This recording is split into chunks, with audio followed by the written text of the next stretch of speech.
How you doing, YouTube? Matt, Massive Beer Reviews, back with yet another review. A little bit of Imperial IPA, hopeful goodness, in the form of Hop Butcher's Double Grid. It is a 7.5% double IPA with Citra and Mosaic. Yeah, Hop Butcher, they're my boys. I love the way they mess up beers. If you watch my Hop Butcher reviews, I could gush over them for good reason. One, they're cool dudes. Not just because they send me fucking free beer, but just from actually having conversations with them.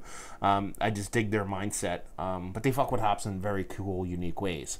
Not all their beers are home runs for me, but even the ones that miss are still interesting. And that's kind of the whole reason I dig it. It's the reason why I dig Carton. It's the reason why I dig some breweries that really are not afraid of taking a really big home run cut on beers and not being afraid to think outside the box. But I've had the single version of this grid, and while it didn't blow me away, it was basically what I just said. I thought it was fun because they're trying something, even though it didn't work exactly the way I wanted it to. For me, I still dug it, so I'm kind of excited to dive in a double version, see what it was. I remember it being kind of like one of those. It wasn't super hazy and it wasn't super impactful. There's nothing wrong with that. It just played a little bit different for me. But anyway. Double Grid, Citra and Mosaic, double IPA. On the back here, they have tasting notes: fresh citrus, light resin, and exotic tropical. Done and done. Label-wise, it's pretty much the grid, but just kind of extra stuff. Doubled grid, if you will. So I dig it. You know what I mean? I love all their labels. That's the other thing I've gushed about. Dan, their artist that does all the labels, just knocks it out of the park. So yeah.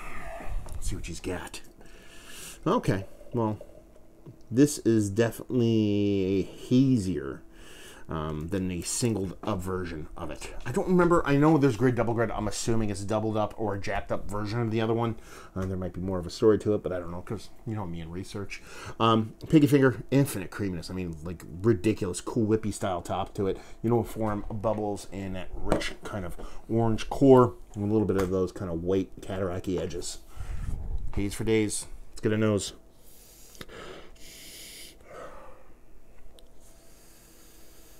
Ooh.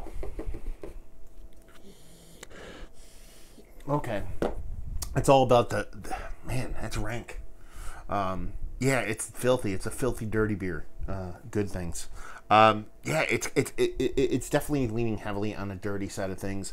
That little bit of kind of like tomato stocky kind of green, kind of like vegetal stinkiness, combined with a little bit of kind of like almost like semi kind of not rotten but getting close to it, kind of onion, green onion, and a little bit like they talked about a touch of resin. It's definitely like a concentrated resin thing as opposed to being like a tree sappy, just fresh bright pininess or something like that. It's just kind of on the dirty side of things.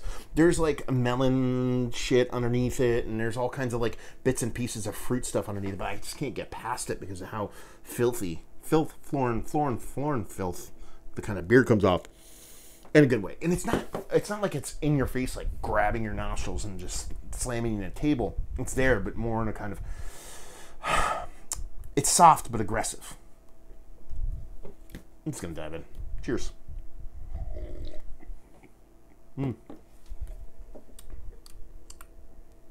didn't think it was gonna be that sweet in a good way, because you do get that green. It ends up coming a little bit more reserved than I thought it would be. It's not as dirty and filthy, but it's still that kind of dank rankiness, a little bit of that onion, a little bit of that tomato stockiness, a decent portion of that kind of soft, kind of resinous pininess. I say that with reservation because it's not over the top. It's more weed resin more than like pine resin. But then there's this nice big pop of sweetness. The sweetness is a little confectionery sweetness. It's not necessarily leaning super heavily in one direction to kind of make you be like, oh, that's this fruit sweetness. It's more of just like kind of like a confectionery sweetness. It hits you super early, almost in a lactose kind of way, but it doesn't have that over the top kind of vanilla thing to it. It's just a soft sweetness, a powdery confectionery sweetness.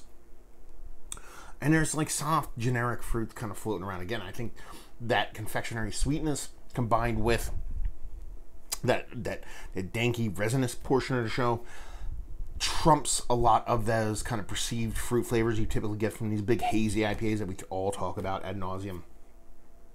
Not necessarily a bad thing. I like this. I like this quite a bit more than I liked the base grid.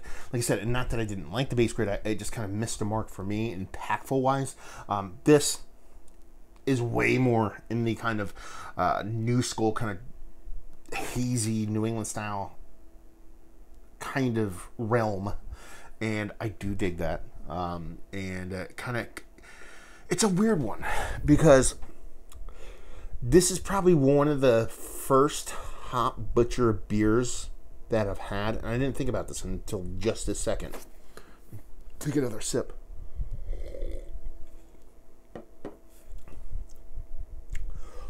This is one of the first Hop Butcher beers that I've had that tastes like a lot of other beers.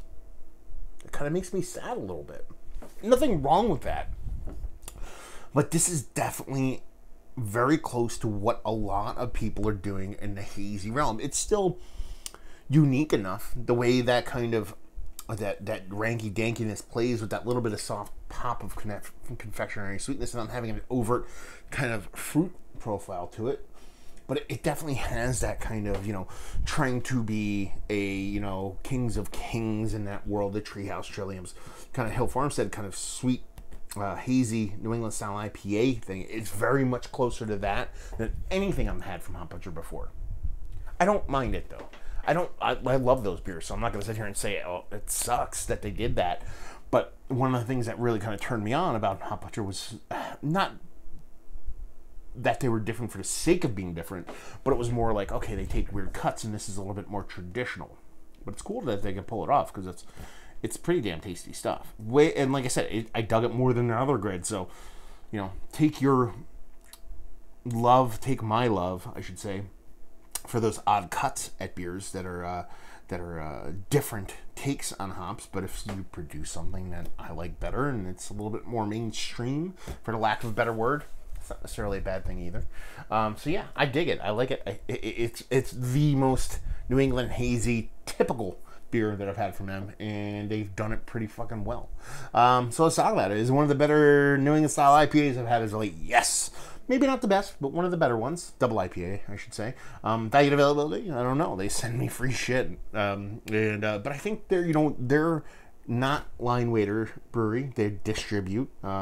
And their price point's usually not too bad. So take that for what it's worth, and leave you with, if you like this, if you like what will you like this? If you like the hazies, if you like the hop thoughts and the haze bros and all the juicy bits and pieces that is New England style IPA, you will dig this. Sure, you're gonna get some bitterness, so those people that just like straight sweetness might not be your perfect thing, but it's gonna give you a lot of what you get in the Northeast, but with a little bit enough of a twist that they typically do, to where you're gonna get something a little bit unique.